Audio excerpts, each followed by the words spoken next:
Draco here with Bluescreen Bronies, and I have a special guest with me, Kimlin Tran, the voice for such works as Misfortune of Skullgirls, DBZ Abridged, and a certain game that I'm not sure we could talk about. Oh. Hi everybody, it is me. How are you doing today? I'm doing all right, really tired, but you know what? It's a brand new day. Lots of stuff to look forward to that'll perk me up and get me awake. Yeah, it's like that in a lot of different places in the country. Indiana, not like that so much. You wake up, it's like, it's gray again. Oh, in my case, it's sort of like, oh, what does the day have in store for me now? And then it's sort of like, oh, there it is. Huh, you're kind of little. Oh, wow. Now I know why I didn't see it. It's because I woke up early. Look at that. Huh. Yeah, I've been doing that a lot lately. Like, oh man, I'm up before the sun. This shouldn't be allowed. Yeah, it's sort of like what I try to do is just go to sleep early so I can wake up early, but then it's like, okay, I was crazy. I was up really late last night and then I went to sleep. And it's sort of like, that means I'll wake up late, right? No. Since we can't really talk too much about that game because it's being reworked, and everybody should know now, its main six is fighting is magic. You voiced Rarity in that game before it was reworked. Yes, I have. But you know what? I'm looking forward to their new partnership with Lauren Faust. Oh, we all are. I mean, it's Lauren Faust. You can't not be excited about it. Yeah, and we know that beyond the ponies itself, most of the game is kind of, well, freestanding, built on its own, I believe. So it's like, wow, now that the ponies are gone and with new characters, it's like it can really be its own thing. It can really be its own thing, and they can sell it if they want to. Yeah, it's a real thing of passion and love, and it's like I just want to play it. Now, you voiced Rarity in that game, and before it got closed down, I mean, how did you hear about this fan project that was actually catching the eyes of a lot of people, including major gaming sites? For Fighting is Magic, first of all, I was a fan of My Little Pony for a while until I learned that eventually they needed voices. And I'm trying to remember if it was around the time when they began casting for Twilight and Mayor Mayor. And for me, I have only like two character voices that I could actually emulate because they were my favorite characters, and it was Fluttershy and Rarity. Fluttershy I did more often because friends asked me to do Fluttershy, but Rarity is my personal favorite, and when she was up to audition for, I just had to give it a go. Now, have you ever got a chance to do your Rarity for I haven't had the opportunity. Maybe one day because she's such a great actress. I would feel bad because I'm all like, listen to me mess up your performance. But but I would like to meet her one day because she is so gosh darn talented. I love her performance on She Rarity. is so silly, too. I mean, she's just wonderful. It'll be a great pleasure to meet her myself, too. So, I mean, it's one of those things. Now, you're also in another game, Skullgirls, which is a very hard fighting game. Ah, I do know they have a tutorial mode that taught me the wonderful necessities of blocking. I'm still practicing that one, but it taught me that, and I gave them kudos for actually having the whole tutorial mode. But yes, Skullgirls. Well, lots of hearts go out to the Skullgirls, and I love that game. The only reason why I knew about Skullgirls is because I followed Chris Neosi on Newgrounds. People might know him as his screen name Kerbifer. He also does the series of Tome. And I voiced Granda in that one. I saw that. He helped with the animation a little bit on that from what I can tell, and there's a lot of people on there who are just familiar with this fandom, like Rena Chan and Danielle McRae. She's just... They're both wonderful people, and I got to see you guys all at Carolite Gardens. Yes. And it was fun, I should say, because... and Danielle talked about her blood throaty voice and did some of her pain wheel, and it's just like, whoa. Yeah, I was I mean, I think I think pretty much most of the cast got at least to over 200 lines across 20 something pages. For me, I remember it's 22-ish pages. So Danielle screaming for all across the all 200 plus lines and making it sound like she's in pain while she's attacking without making it sound like she is, same as receiving damage. Jeez, how are you not dead? Sounds like a regular episode of DBZ. Yeah, I do know they have those specials out there on the YouTube about all the screaming they do for DBZ. Oh yeah, definitely. Now, with your character Misfortune, it seems like an internet meme on steroids. Oh gosh. It's interesting how when we were approaching Misfortune, we since she is a very fun and mischievous character, we also know that Peacock is has more of the tendency to break the fourth wall, and we had to keep her from being too similar to Peacock. But alas, cat memes, puns everywhere. Nom nom nom nom. Nom nom nom nom nom nom nom. I do gotta say, she's one of the quickest characters that is on the game, as far as I can tell. I haven't played too much of it. Oh, I played enough to know that Peacock is broken. Oh gosh. Did you play it on what did you play it on? The PS3 or the Xbox? Xbox, personally. I don't have a PS3 because there wasn't too many games that I wanted on there until recently. Ah, They threw on a whole bunch of old games that I love on the PSN.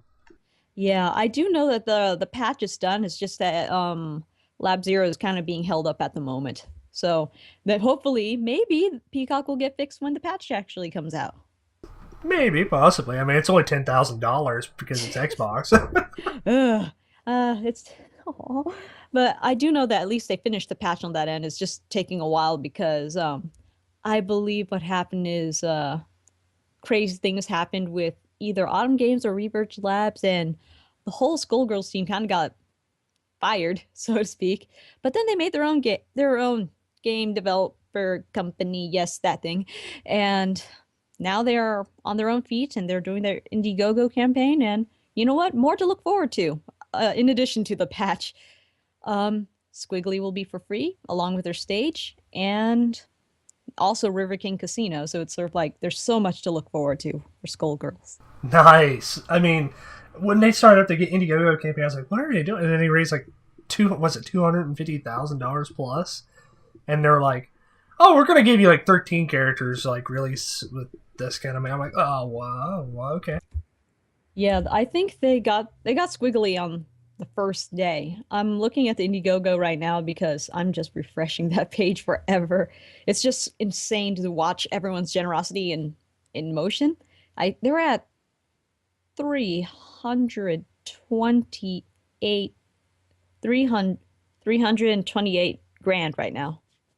You know, I don't doubt it. There was a game that Christianity was actually promoting the heck out of a month Cryamore? ago. Yeah, Cryamore. I'm in that one too. Haha. Aren't you? Oh God, what's her name? Bliss. Bliss. Yes, Bliss. Yes. It's a small world, this whole indie game thing. It's a very small world, but you know what? I'm happy to be part of it because by the looks of things, it's kind of like instead of just waiting for the AAA games to, I don't know, find it in themselves to take risks because come on, that's a lot of money flying around, so it's scary to make risks. But you know what? When you're in the indie scheme, sure, there's sometimes a lot of money involved, but they're more willing to take risks because it's the only way they can actually stand out and get played. And I'm glad to be part of that because, oh my gosh, new games I've never would have guessed would come out from the AAA thing unless they were feeling really ballsy. For your Cryamore, you play this. I don't want to call her pompous, but you play a prissy, almost like rich northern New England.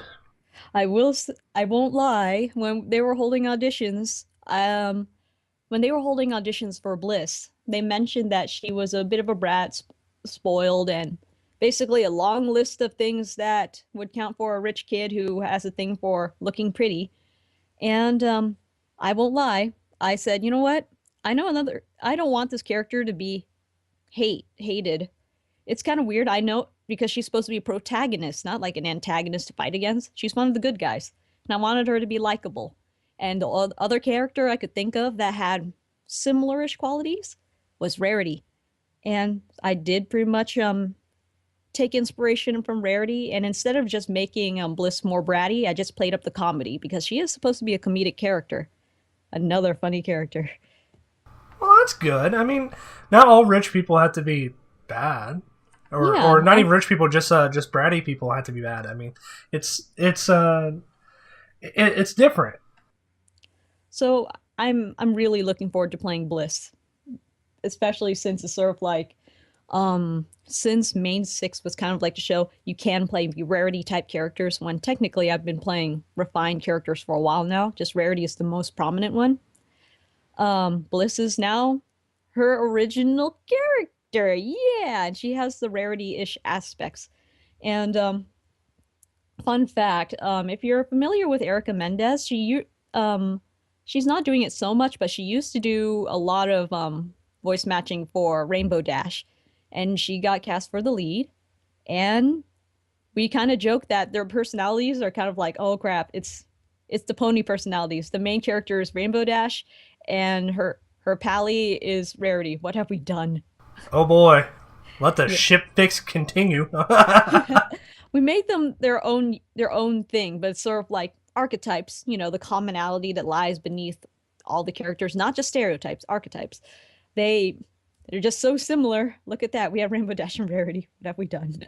Yeah, they are pretty similar. It's looking to be a great game anyway, and the fact that they raised, what was it, $422? They got console support, I think it was 422,000. I think. Let me see the Cryamore thing because it's been so crazy. I remember camping the whole month just to see, oh my gosh, how much do they have now? Will they be able to do that thing? And yes, man, they did make it up to console Oh, support. $242,000. Yeah, they made it up to console support. It's great. I knew that Cryamore was going to do well because I've been following it for a while, and the way I see it, if it's a top-notch quality thing with love, people will catch on to that. And it did. I was worried that it wouldn't be able to make the full major voice acting by the end of the month, but I was very wrong. I was very, very wrong. I'm telling you, when Chris Niosi tweets something, people listen. Yeah, he's a really cool guy. It got on Destructoid and Crunchyroll, and that just went out to a lot of people. So Mm-hmm. you got a lot of backers there. And the problem is now, since it's an indie development company, is putting out patches if patches are needed, because that costs a lot of money, like we said before, like $10,000 plus on Xbox 360. Mm. Well, the way we look at it is that we're hoping that, well, basically these campaigns are investments, right? So we're not just hoping, we're trying to do everything we can to make it like a really, really good investment that's so good that, you know what, we can make back our money and do those patches as necessary. Yeah, that sounds like a good plan. Hmm. Now, let's talk a little bit more about Skullgirls and how you actually got into character. Like for Misfortune, she seems a little random. She says she even says one of those things that could be one of her lines can be misconstrued for an older cartoon line. Remember a cartoon called Street Sharks? Yes. One of her lines is clawsome, and that sounds exactly like jawsome. I don't know if that inspiration got taken from there, but how did you get into character when you went to record for Misfortune? Well, when I first got her sides, I knew pretty much as little as everyone else did. So I had to think about what kind of character I didn't know too much about her backstory at all. The most I know was basically her story as she and her gang, she was out to go steal the life gem. Her gang got killed, so did she, but she swallowed the life gem. And wow, now she's kind of immortal and she's making the best of it. And I do know that when we were auditioning for the characters, they said that she does have the capacity to have her sad side. It's just, not shown in the battle itself. But I had two takes. They didn't really talk too much about what voice they wanted. At most, they just gave more like character traits than actual voice things. They didn't say pick a low or a high voice.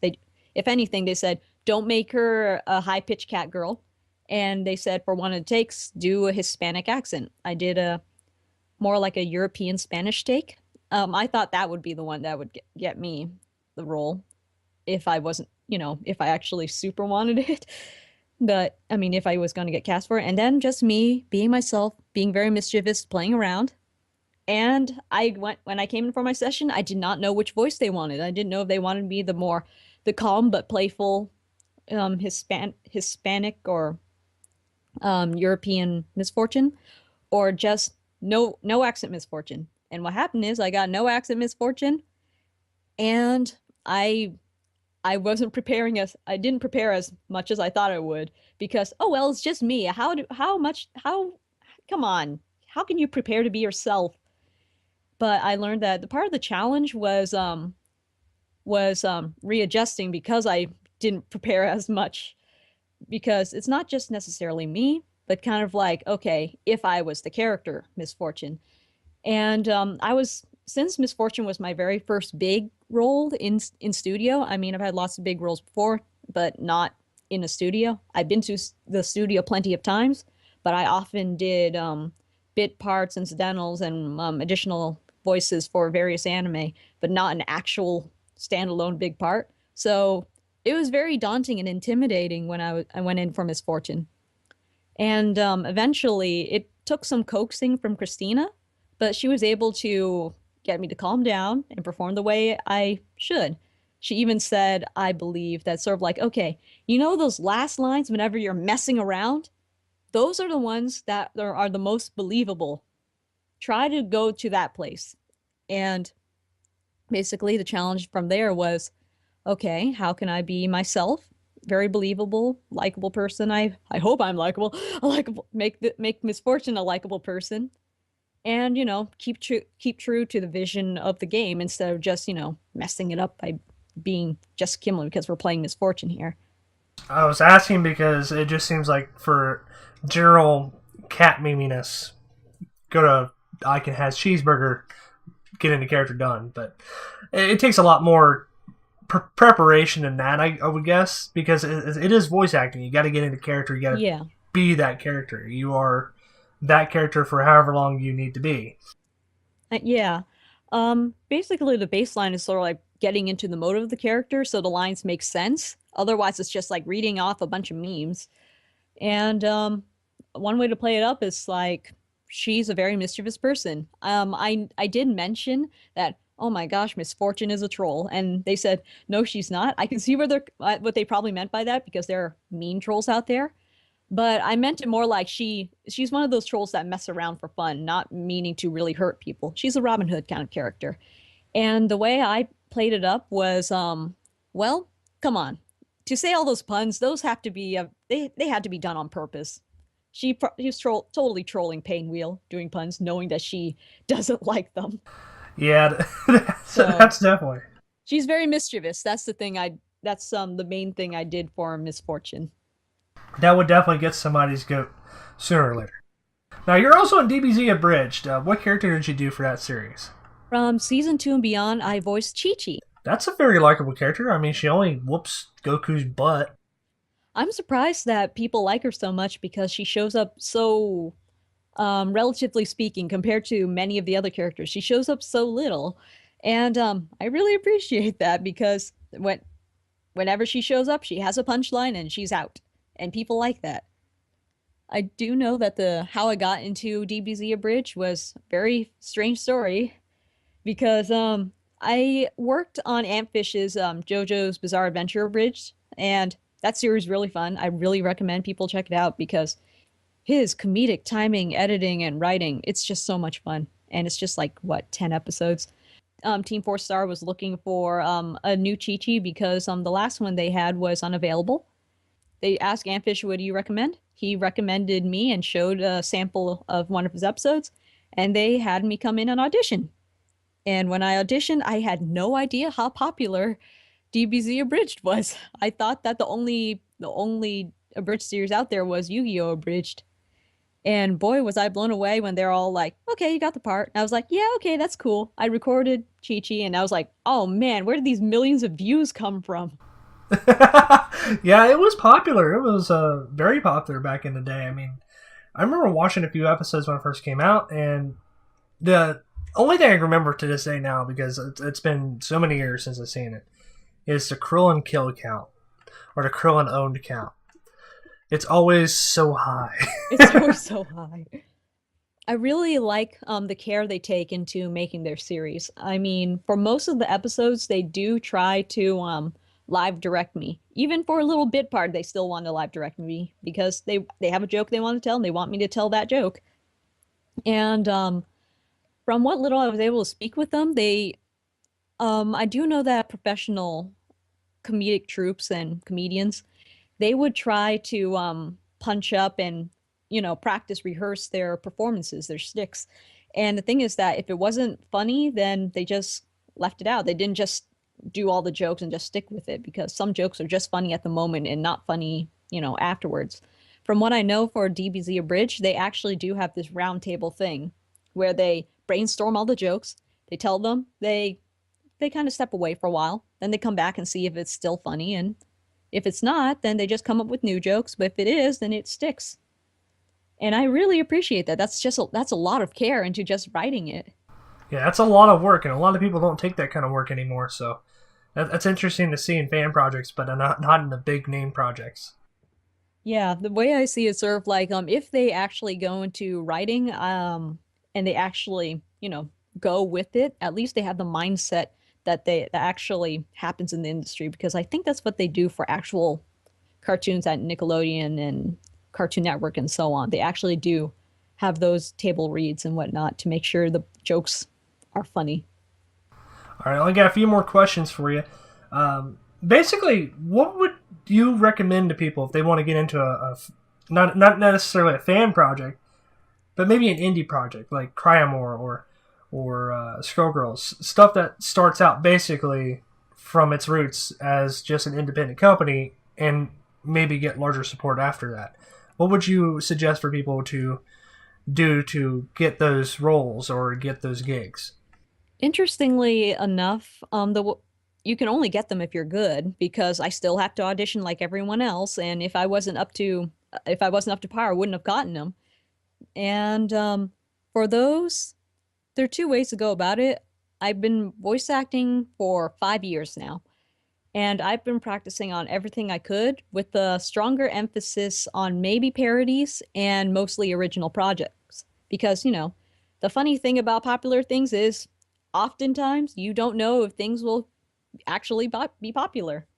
So in my case, it's sort of like I worked on a lot of original projects, parodies here and there, because the way I see it, a thing about parodies is not just not fan dubs, though fan dubs are their own different a horse of a different color. For parodies, you are taking something, giving it its own unique spin, so it's not like a complete rip. You're developing your own skill, your style.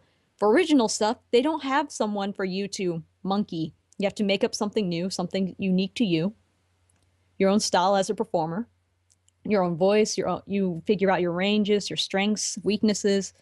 And over time, at least for me, I worked often enough that people actually were familiar with what I could do. And then they just had me audition because they know that I would be able to deliver something. May or may not be the one they're looking for because I did audition for Parasol and Peacock, and obviously I wasn't the right fit like the other cast members like Sarah Williams and Aaron Fitzgerald. So you just keep, there's a lot of rejection. But you know what? The thing is that those roles probably weren't for you, and you just have to keep working hard until you get the role that is a good fit for what you have. Yeah, that sounds like good solid advice. But I did notice two things in that explanation. You used monkey and horse of a different color. I'm taking it you're an Oz fan. Oh, maybe a little. You excited for that movie to come out?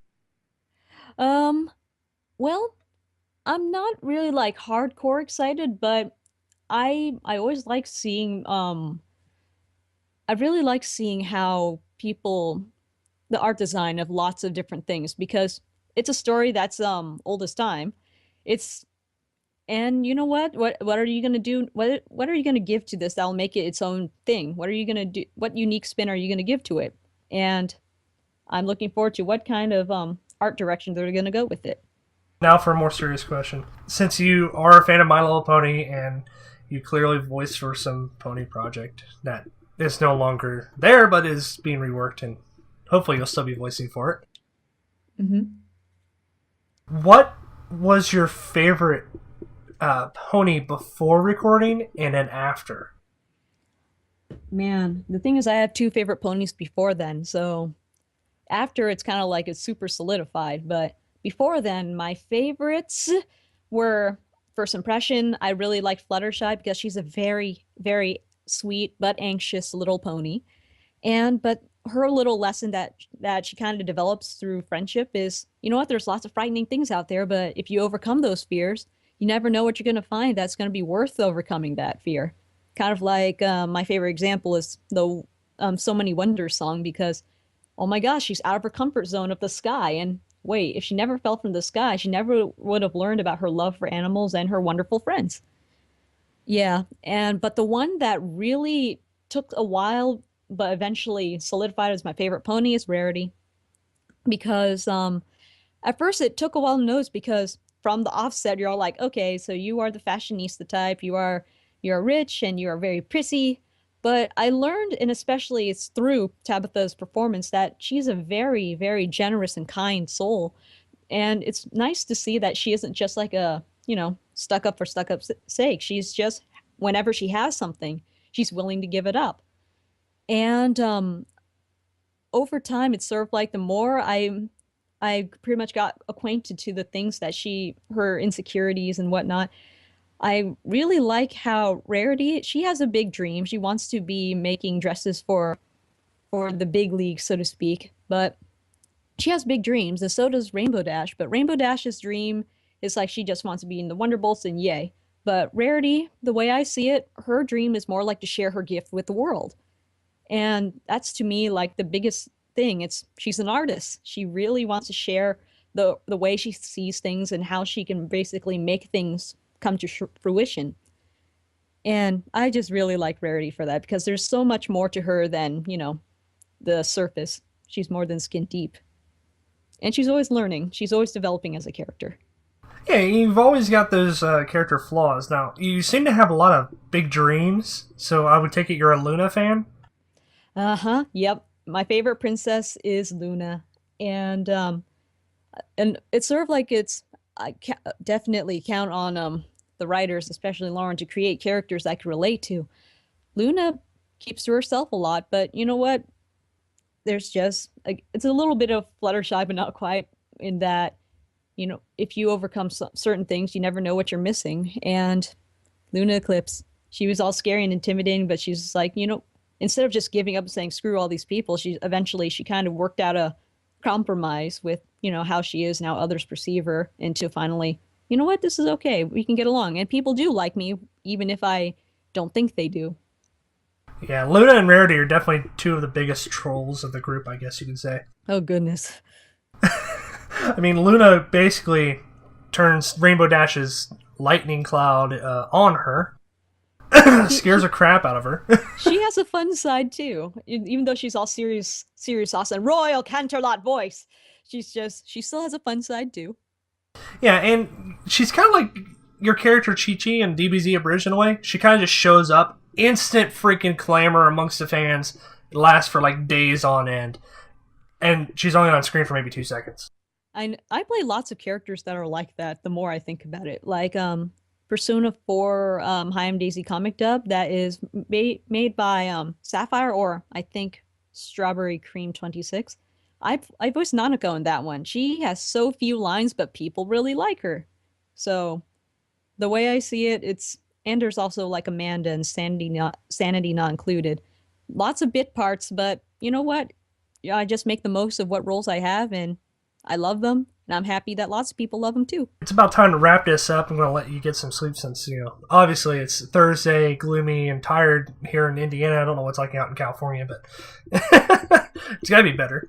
It's a mix between I'm sunny, no wait, I'm overcast. No, I'm sunny again. Oh man, it's overcast. Go back to sleep. And I'm all like, make up your oh well, I'll just like sleep in the chair while I'm working and typing crazy stuff on my keyboard. Yeah, it's like trying to decide between Cinnamon Toast Crunch and Captain Crunch. Don't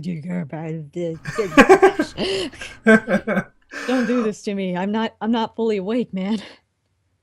I'm going to give you the chance to wrap this up in whatever game character voice you want. You can use Rarity, or you can use Misfortune. Let's see. All right. Wait, hold on. I'm trying to think of trying to improv, man. Okay. Bye, guys. You're all clawsome. Maybe one day, because she's such a great actress, I would feel bad because I'm all like, listen to me mess up your performance.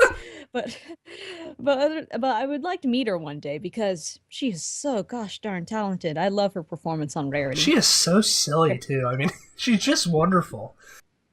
It'll be a great pleasure to meet her myself too. So I mean, it's one of those things.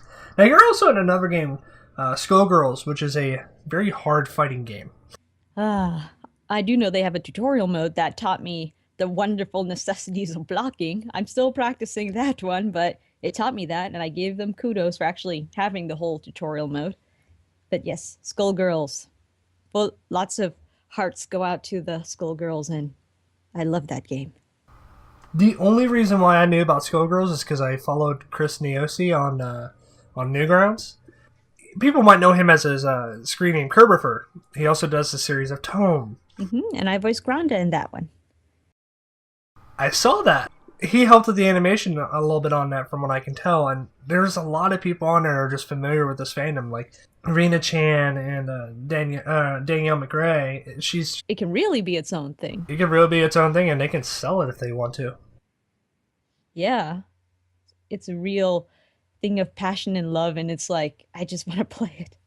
Now, you voiced Rarity in that game, and before it got closed down, I mean, how did you hear about this fan project that was actually catching the eyes of a lot of people, including major gaming sites? For Fighting is Magic, first of all, I was a fan of My Little Pony for a while until I learned that eventually they needed voices. And I'm trying to remember if it was around the time when they began casting for Twilight and Mayor. And for me, I have only like two character voices that I could actually emulate because they were my favorite characters, and it was Fluttershy and Rarity. Fluttershy I did more often because friends asked me to do Fluttershy, but Rarity is my personal favorite, and when she was up to audition for, I just had to give it a go. Now, have you ever got a chance to do your Rarity for talent? I haven't had the opportunity. You're kind of little. Oh, wow. Now I know why I didn't see it. It's because I woke up early. Look at that. Huh. Yeah, I've been doing that a lot lately. Like, oh man, I'm up before the sun. This shouldn't be allowed.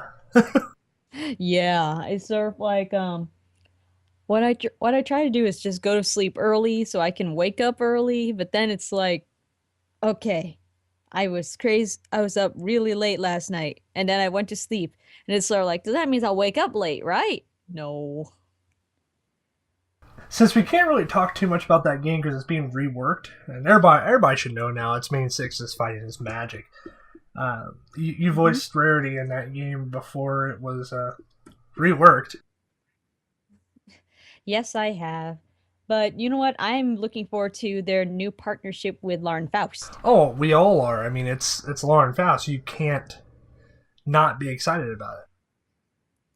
Yeah, and we know that beyond the ponies itself, most of the game is kind of, well, freestanding, built on its own, I believe. So it's like, wow, now that the ponies are gone and with new characters, it's like it can be its.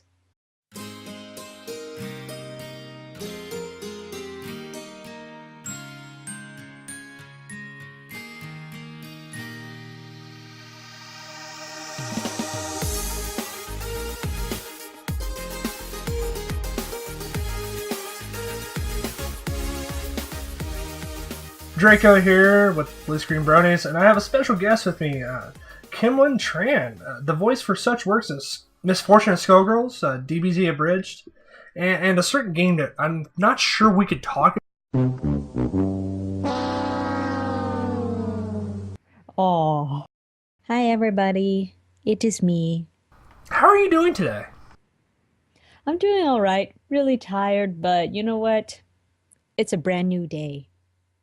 Lots of stuff to look forward to that'll perk me up and get me awake. Yeah, it's like that in a lot of different places in the country. Indiana, not like that so much. You wake up, it's like, it's gray again. Oh, in my case, it's sort of like, oh, what does the day have in store for me now? And then it's sort of like, oh, there it is. Huh, you're kind of... Just, they're both wonderful people, and I got to see you guys all at Carolina Gardens. Yes. And it was fun, I should say, because Danielle talked about her blood throaty voice and did some of her pain wheel, and it's just like, whoa. Yeah, I think I think pretty much most of the cast got at least to over 200 lines across 20 something pages. For me, I remember it's 22-ish pages. So Danielle screaming for all across all 200 plus lines and making it sound like she's in pain while she's attacking without making it sound like she is, same as receiving damage. Jeez, how are you not dead? Sounds like a regular episode of DBZ. Yeah, I do know they have those specials out there on the YouTube about all the screaming they do for DBZ. Oh yeah, definitely. Now, with your character Misfortune, it seems like an internet meme on steroids. Oh gosh. It's interesting how